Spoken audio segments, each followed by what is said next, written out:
Good morning and welcome to All Souls. My name is Lee, and I have been a member here since 2005. And joining me on the chancel is Reverend Jessica Hess, our Director of Lifespan Faith Formation.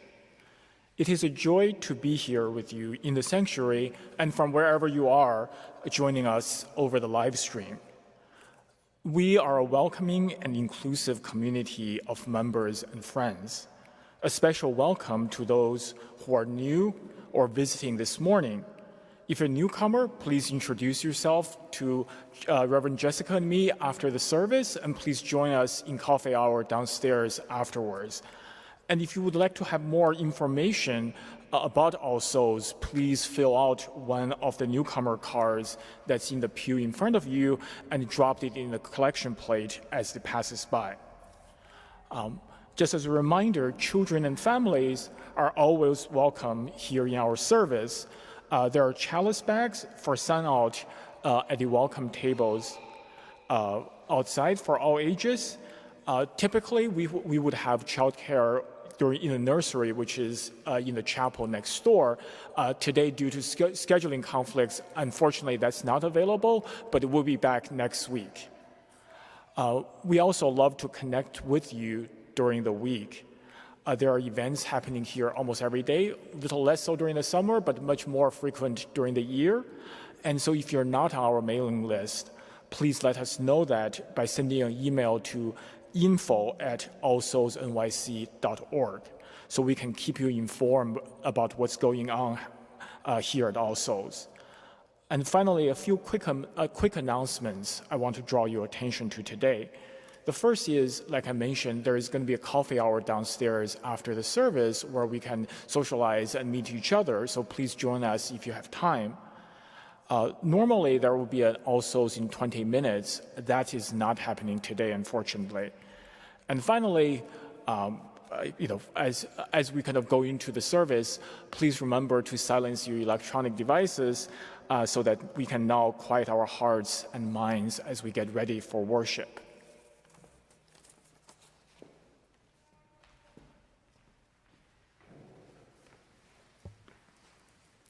Good morning.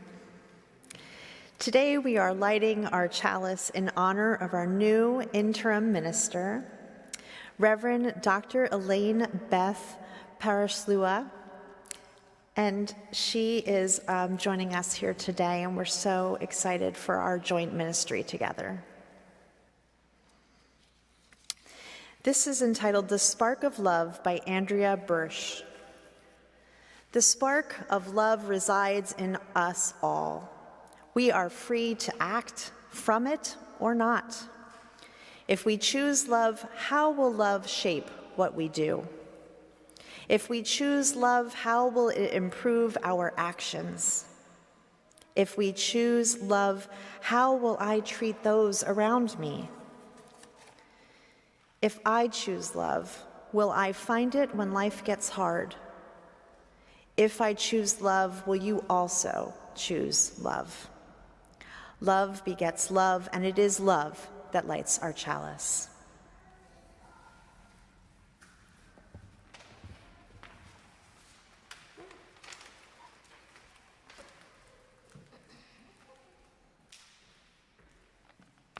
Oh boy, very tall. Okay.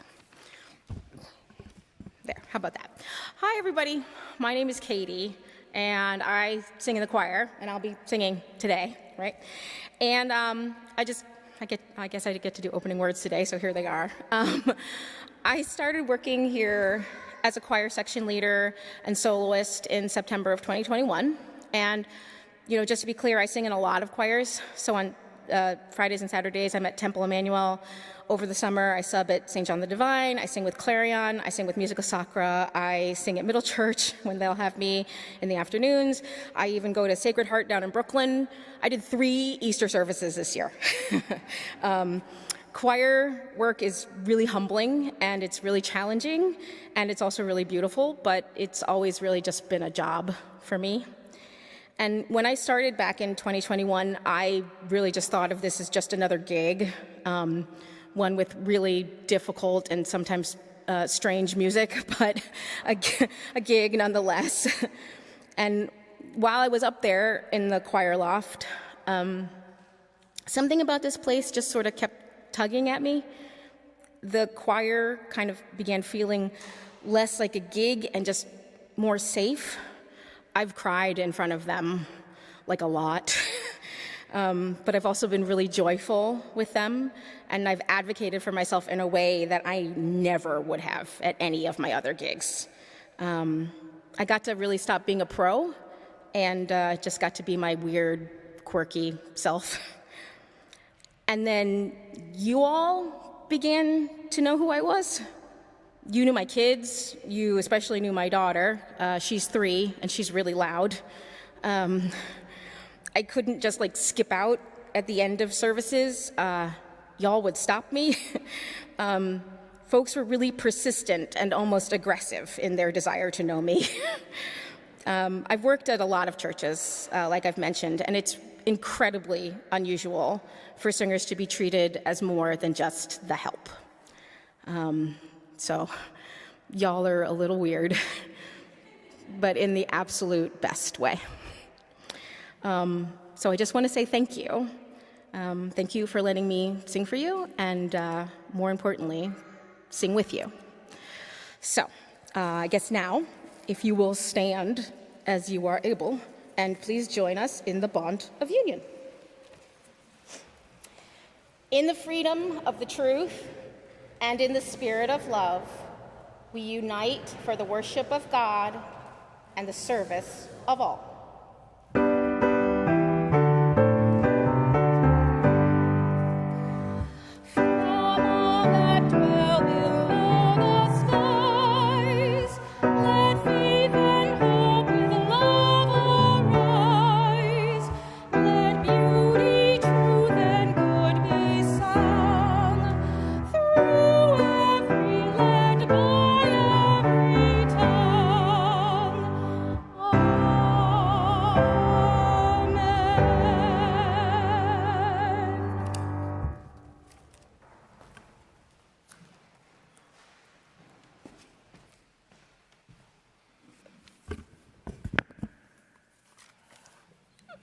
This morning's responsive reading, which is from the hymnal, is also printed in the order of service, is Summer Meditation by Robert Weston. So, now blows the wind with soft, relaxing warmth.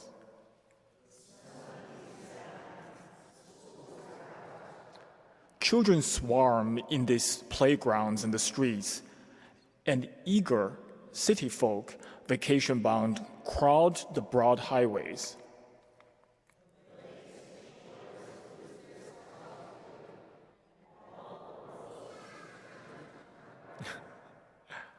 What of ourselves?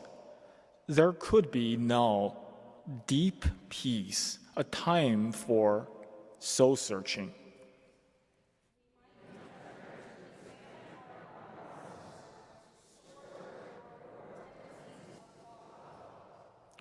To sort the true from the false in the things of doubt.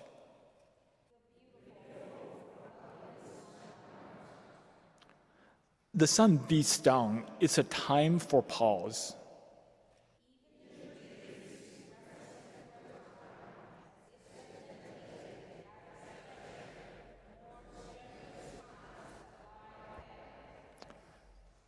And shall not we? Here's the unfinished clay, half modeled, that still waits on us.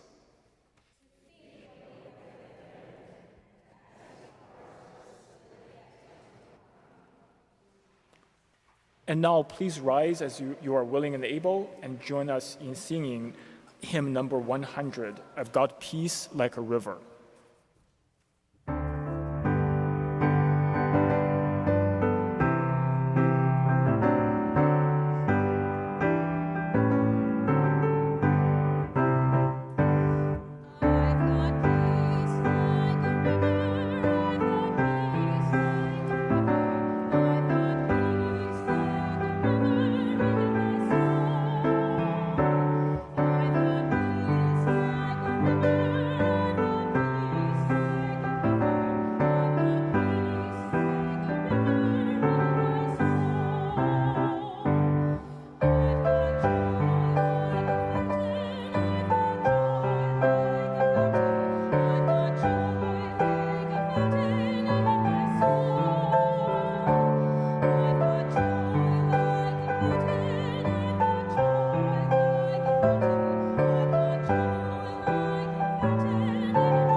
The reading today comes in two parts.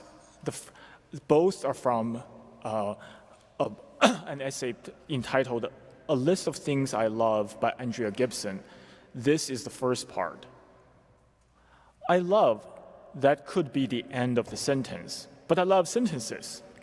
I love words huddled together like strangers trying to survive a frigid night. I love rock sculptures built in windstorms. I love sandcastles crafted inches from the waves. I love the drama of an 80s ballad. I love grandparents holding hands in rocking chairs on the porches of old houses in northern Maine. I love penguins, though I've never met one once. I love how shocked I was when I realized my Superman cape couldn't lift me into the sky. I love that all these decades later, I can still be that exact kind of surprised. I love cucumbers straight from the garden. I love old typewriters, even if they don't work. I love imagining I'm a bird who is imagining what's it like to be human in the dead of winter, wearing an upside-down nest made of yarn atop the head. I love wishing wells and dreams that fill them. I love scared rescue dogs who can't live in homes with small children. I love kids in junior high talent contests who always forget their lines. I love the nervous love in their parents' chests. I love mothers, starlings racing home to their babes, open and rowdy beaks. I love the perfect smiles of people with crooked teeth. I love daydreaming about the pep talks butterflies gave to depressed caterpillars. I love that bumblebees taste with their feet. I love when it's so cold out that I can walk across the sparkling snow. I love tiny libraries. I love stained glass windows in people's homes. Okay, I have to say one thing before I start. This arrangement of night swimming that I'm doing with a looper pedal, I got this idea from Imogene Heap, so some of the ideas are mine, but some of them are definitely hers, so I just want to let y'all know that. Okay.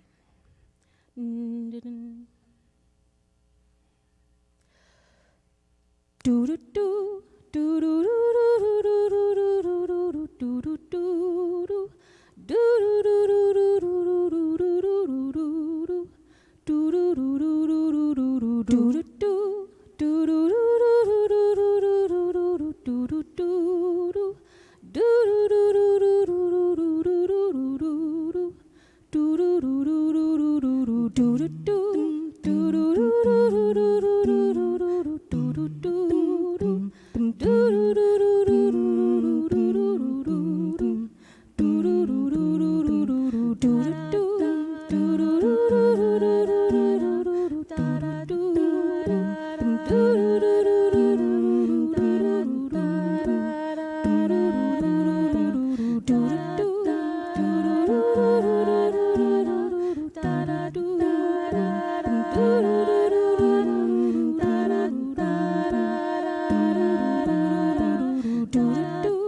Night swimming deserves a quiet night.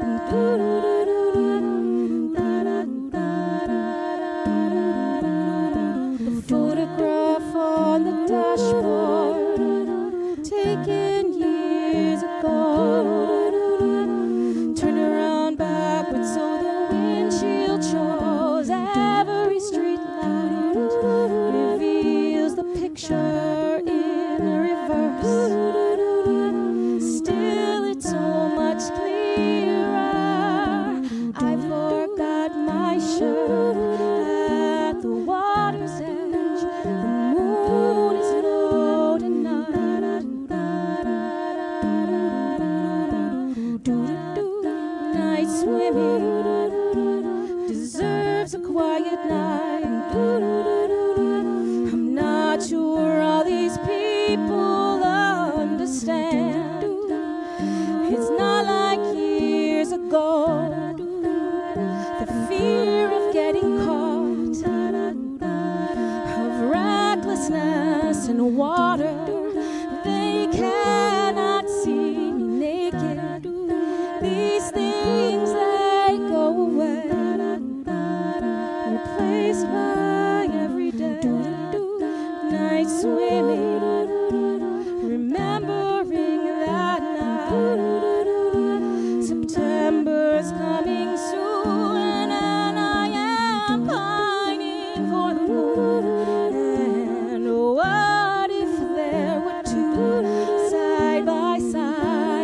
orbit around the fairest sun. That bright tide forever drum could not describe night swimming.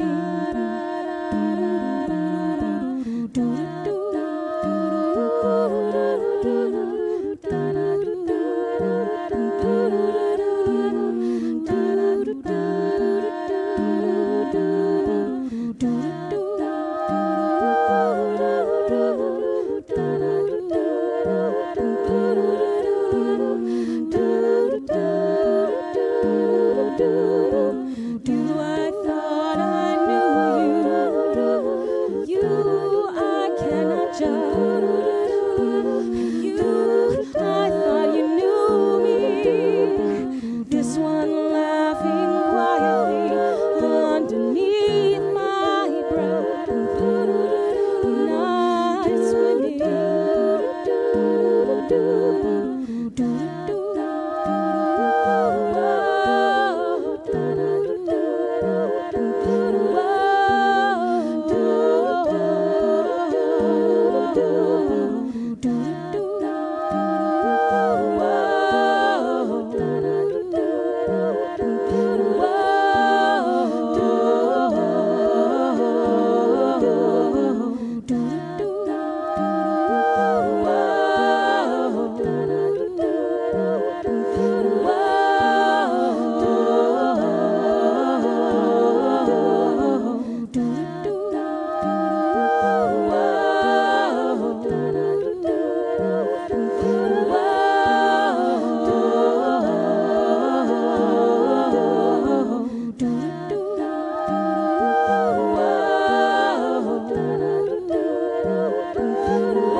Today's prayer comes to us from Reverend Lynn Cox, who just completed a 2-year interim ministry at our sibling congregation where I used to serve, East Brunswick, New Jersey. They wrote this prayer in January of 2020. It is entitled, Making Room for All That Is. Spirit of life, ancestor of the stars and the sun, you who embrace the vastness of space and us along with it, be with us today. Hold us in our worry, our exhaustion, and our grief. Keep us close as we sit with our truth, whatever that may be. Lend us to rest in the quiet, to find solace and renewal in this time of shifting light and dark. You whose arms open with the springing and spinning galaxies, help us to make room, as you do, for all that is. Open our hearts to our loved ones, to our neighbors, the beings with whom we share this planet. Lead us to reach out to others in compassion. Turn us toward one another in mercy, right relationship, and reconciliation. You who have seen the rising and setting of suns, of seasons, of civilizations, remind us of all that we have learned from the history of the world and from our own histories. Give us the courage to face our mistakes and to repair them whenever possible. Help us understand that our interdependence, our gravitational relatedness with all of other spinning lives around us, and lead us to treat those relationships with care. In this space, filled with the people among us who shine like stars. This space, filled with the sparkle of love and care, we give thanks for this moment to be together. May our senses be open to the beauty of this day, this season, this world. We continue our contemplation in a moment of silence.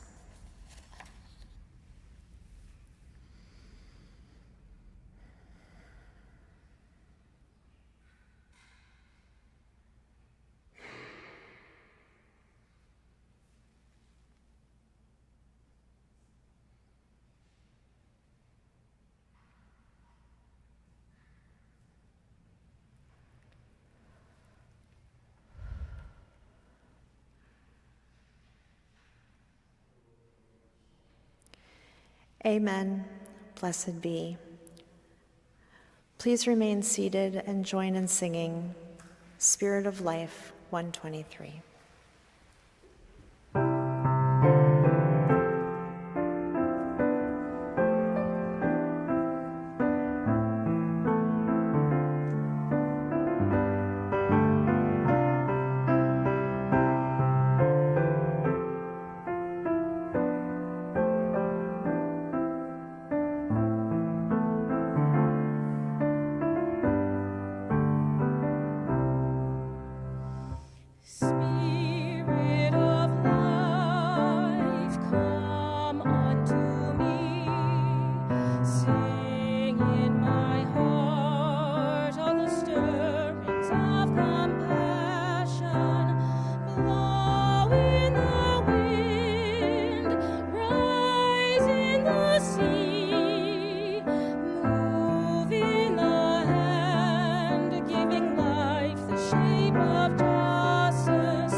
Our practice of collecting an offering on Sundays is a sacrament of this self-sustaining and self-governing congregation, which is supported by the voluntary generosity of all those who join us.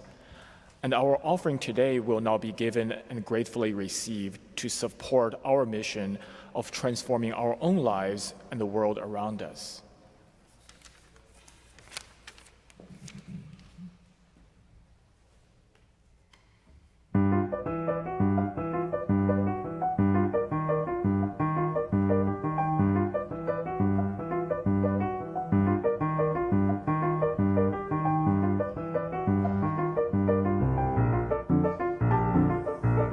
These are very popular in Italy.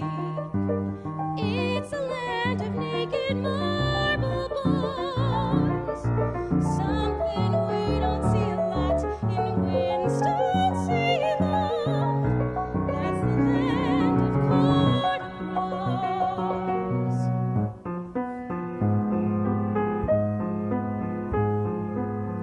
I'm just a someone in an old museum, far away from home as someone can go.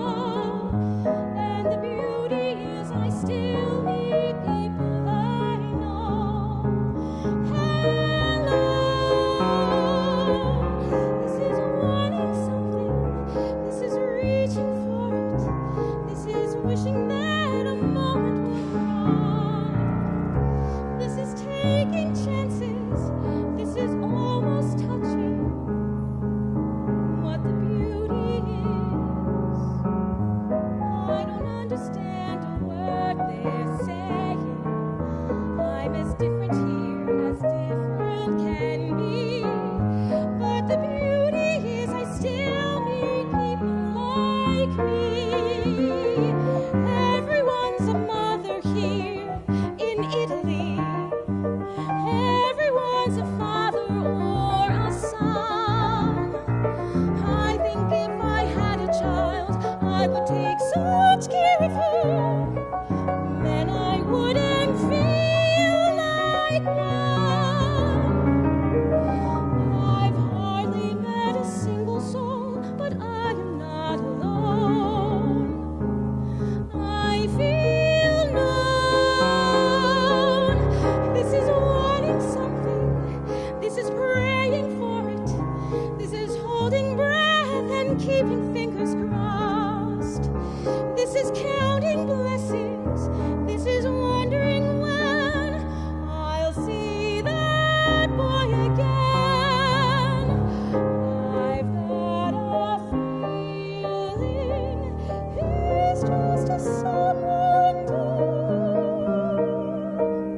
And the beauty is when you realize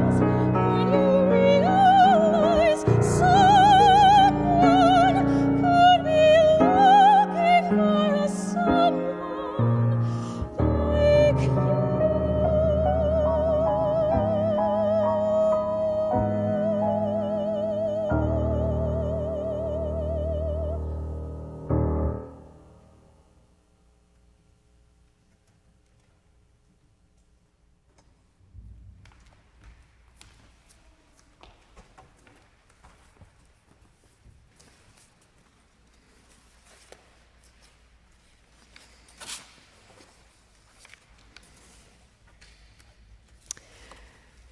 It is such a joy to be with you today. I want to extend a special welcome to my family, both here in the sanctuary and those tuning in from afar.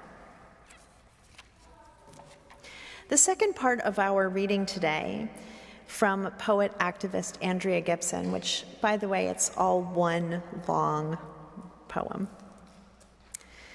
I love how my partner takes karaoke far too seriously. I love my very first crush in the 4th grade, wherever he is, whoever he became.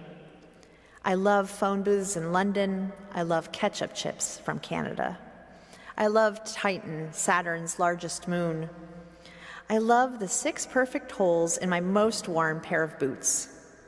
I love that pigeons can recognize themselves in photographs. I love that laughter is more contagious than the flu. I love thank you letters mailed to teachers 20 years after they graduate. I love the romance of merge signs. I love watching people pull over on the side of the road to take pictures of a rainbow. I love that I can fix almost anything with shoelaces or duct tape. I love then listening to my partner yell, "Andrea, where did my shoelaces go this time?" I love pointing out the window at our singing wind chime. I love listening for the quiet notes of the loudest songs.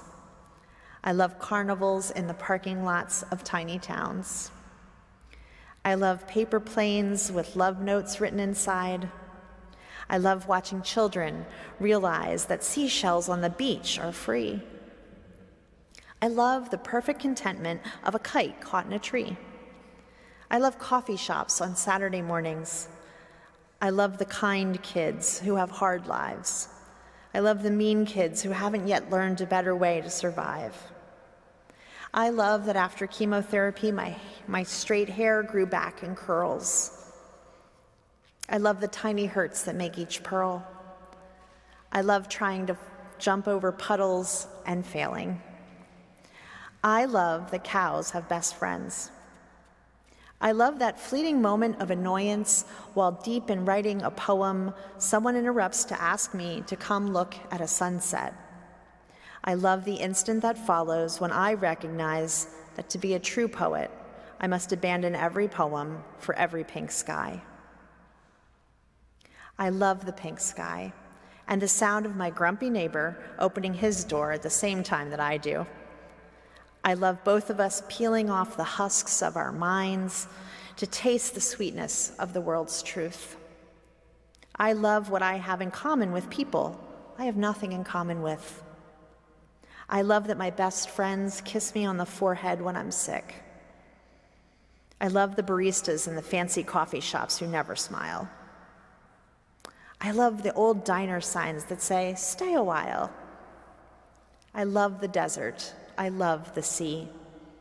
I love how much longer this list would be if the sunset were not in this very second calling me. I love all of you, friends, for caring about what I love. What are you loving today? Love, Andrea. Here ends our reading. I found Andrea Gibson through TikTok. Or maybe the algorithm did right by me and put them in my feed one night at the 4 a.m. hour because I couldn't go back to sleep. Their poetry is melodic and staccato, fierce and gentle, raw, and yet so consumable. And once you start to read or listen, you want more of what they have to say. Fast forward to the early morning of July 15th, just a couple weeks ago, And there they were again on my feed, but this time because they had passed away the night before. 4 years of fully living with ovarian cancer. I say fully living because their transparency about their feelings and how they traveled those last years in their life was evident in everything they wrote. Today's reading was from a blog post dated March 13th of this year. I chose it because I, too, love. Sometimes perhaps accused of loving too much. Like Andrea, I love stained glass in people's homes. I love watching children on the beach realize seashells are free. I love the desert, and I love the sea. How Andrea came to know they loved these things, I don't know. But for me, I know a lot of things on my list of things that I love I discovered in the summer months. I know that Andrea and I have shared loves, and I wonder if you might hear some things today that are on your love list, or maybe your summer sparks list too. So here's how I got to the title, What I Did on My Summer Vacation. Let me first say that for me, anything that happens after Memorial Day, I consider summer. So last summer, at the end of May, the beginning of June, my husband and I finally got to go on a honeymoon to Paris, Rome, and Florence, which was postponed several times since 2020. And although the entire trip was amazing, I had a spiritual spark happen to me during the Vatican tour. In the Raphael rooms just before the Sistine Chapel, there's a room with 4 frescoes. They represent philosophy, theology, poetry, and justice, reflecting the intellectual and spiritual pursuits of that time. It's called the School of Athens. Now, I know I've seen it in art history books and other places, but in person, it changed my life. It changed my spiritual life. The way the tour guide explained it made it into perfect sense to me and a way for me to articulate what I know in my heart to be true. Now, my husband was there, of course, and he thought they were great, but a spark of something to his core? Not really. And he had other sparks in other parts of the trip. I love art, and I love travel. So that was going to be the subject of today. Just about that one room, those 4 frescoes. But without seeing them here on a screen, it's complicated. And it was just one summer spark after all. And it was just my summer spark. There's so many, and I think there'll be so many more to come. When I was in school, we were almost always given this assignment to write for the first day back what I did on my summer vacation. It felt benign enough, right?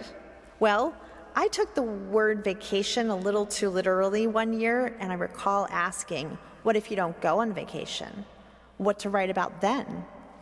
Well, I was worried about friends of mine, some of which I knew didn't get to travel. It was explained to me by the teacher that I had so brazenly asked, vacation from school. We are all on vacation from school. Oh, okay. This, by the way, was the first time I considered being a school teacher because I could get a vacation from my job every summer. Little did I know. So I feel like my summers were different every year, but each year there was one standalone event was marked by a spark like that from a firecracker. There were always summers, though, where my sister and I would watch the Phillies on our grandparents' living room floor. And I know I'm not in Phillies country. We would wait for that crack of the bat at just the right moment, and we would hear the commentator, Harry Callis, cry out, "It's out of here!"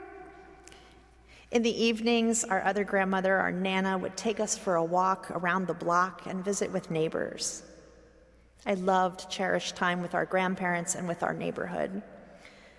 There were always those really hot days where staying inside was the only option in our young minds, and we would watch The Price is Right, Sesame Street, and one summer, we watched Willy Wonka and the Chocolate Factory every afternoon that entire summer. These sparks on my love list, the Phillies, Willy Wonka, the original, by the way, no offense to Johnny Depp. These are sparks on my list. There was, of course, that blockbuster summer of 1982, which is so vivid in my mind because I got to see both E.T. and Star Trek: The Wrath of Khan, both sparking my love of space and its wonders. And in case you are wondering, I am still, in fact, a Trekkie. I love science fiction, and I love the movies. I just plain love summer. It's my favorite season. I used to think I loved it because it's the season that holds my birthday, because I certainly don't love extreme heat. It took me years to realize why I love it so. It, as the young people say, just hits different. But why? Here's why I think summer is the best season of the year. Our responsive reading, I think, explains it best. The sun beats down, the schools are out, the lakes and shores lose their solitude, all the world seems turned to carnival. We might turn to examine our own lives, to sort and probe our tendencies of thought, to sort the true from the false, the things of doubt, the beautiful from the ugliness unmarked. The sun beats down. It's time for pause. It is in that pause that we feel those sparks of love for others, life-changing moments, and the world around us, and then we can add to our list. As a child, it was easy to pause, right? Because there is no school. But by the time I was 11, I had a summer job. I was babysitting, and as the years rolled by, I found I had less and less time for pauses. I worked most summers from then on, and by high school, I was working full-time. The one place I knew I had time to sort the true from the false and the things of doubt as the sun beat down was in my beach chair on vacation. I know it was a privilege to be able to spend time at the beach, and it still is. It's a privilege to be able to vacation at all, and I'm so grateful for that time of reflection at the water's edge. It's a place I try to get to at least once a summer. It's a place where I have little choice but to reflect as time moves forward with every wave. I am each time in awe of the wonder of the view of the ocean with no end in sight. I love the sea. Summers, while my kids were little, they went by so quickly. I loved watching them at the local pool or playing video games with them in the house when it was too hot. I especially loved introducing them to The Price is Right. When they were growing up, we had peach trees in our yard. It was a messy business, cleaning them from the sidewalks, getting the skins off to can them in a syrup, but who doesn't love warm peach cobbler? We used to drive to Rodale Farm every Friday to get our farm share. I will never forget eating a fresh, warm, red to the center strawberry right there in the field. I love fresh fruit, and I love my kids. In 2002, my mom and stepdad moved to northwestern Arizona, outside a small town on Route 66 called Kingman. I remember being on their property one summer, and the only sound you could hear was a faint hum from the power lines that traveled all the way from the Hoover Dam. The silence was eerie, but it was also an invitation to listen to my inner voice, my inner thoughts, and again, there it was, a spark. They didn't know it then, but their move would later provide a new home for my sister more than 20 years later, and a place I can now call home too. I love the desert, and I love my family. I think one of the greatest things I found for my I love list was July 4th, Sunday of 2003. I took my kids to a Unitarian Universalist church for the first time.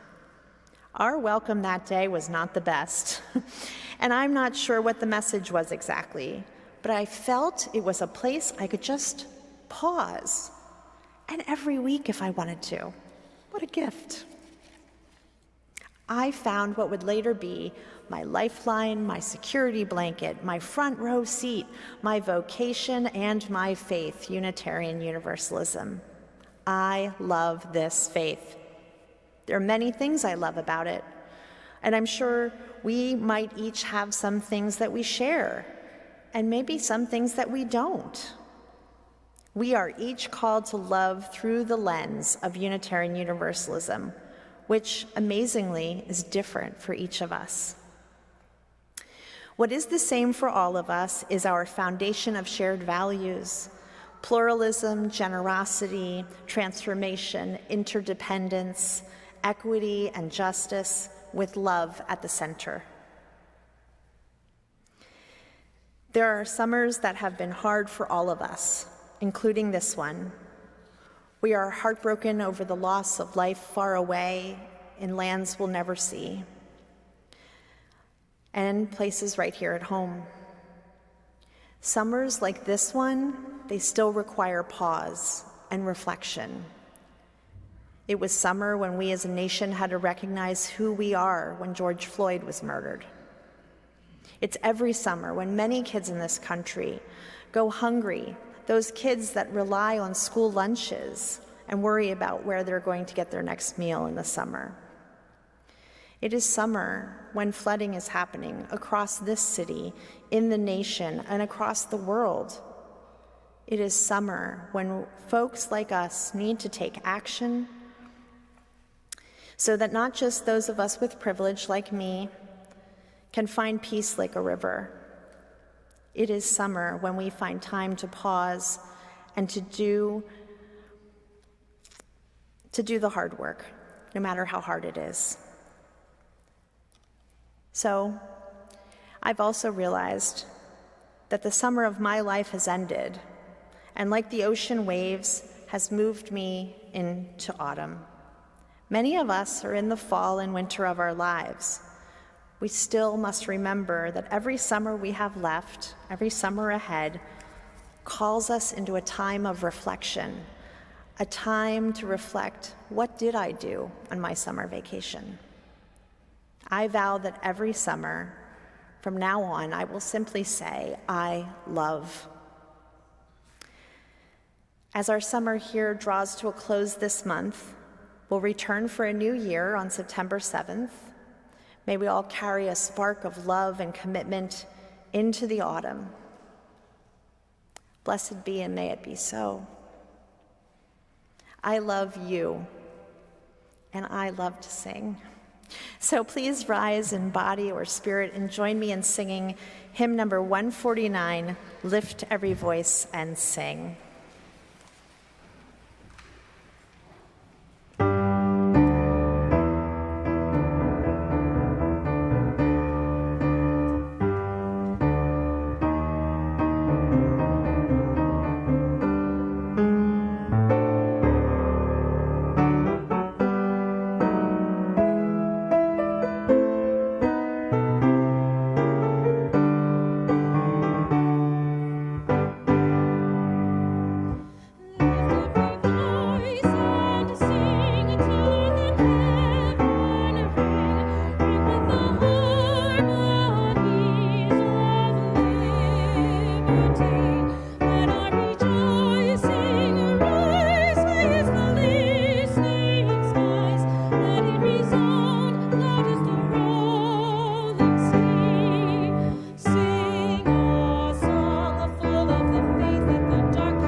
and now in our going. May love bless us and keep us. May the light of love shine upon us, out from within us, and be gracious unto us and grant us peace. For this is the day we are given.